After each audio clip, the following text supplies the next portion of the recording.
মন্ত্রীদের জন্য ন্যূনতম 10 লাখ টাকা তাদের বেতন হওয়া উচিত, এমপিদের 5 লাখ টাকা বেতন হওয়া উচিত। এমপির যদি আপনার বেতন তো বেসিক 55,000 টাকা বোধ হয়, এবং সর্বসাকুল্যে 1,70,000 মতো সামথিং পায়। মন্ত্রীর 1,05,000 টাকা, প্রতিমন্ত্রী 92,000 টাকা। প্রকৃত অর্থে এখন ধরেন মানুষের ডিমান্ড কি, যে সে তো মন্ত্রী বা প্রতিমন্ত্রী, এলাকায় গেলে অমুকের এই চিকিৎসার জন্য সহায়তা প্রয়োজন, অমুকের বিয়েতে আপনার মেয়ে বিয়ে দেবে, সেখানে একটু সহযোগিতা প্রয়োজন, যুব সমাজ তরুণ সমাজ আসে, তারা একটা খেলা ছাড়ছে, তাদের একটা পুরস্কার মোটরসাইকেল এমপি সাহেব দেন। এখন এই যে চাপ, এটি এমপি সাহেব কোথা থেকে দেবে?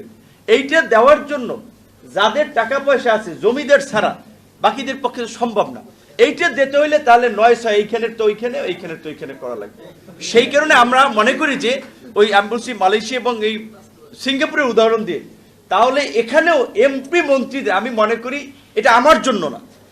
আমি এখন এমপি প্রতিমন্ত্রী আছি, পরের টার্মে তো নাও থাকতে পারি।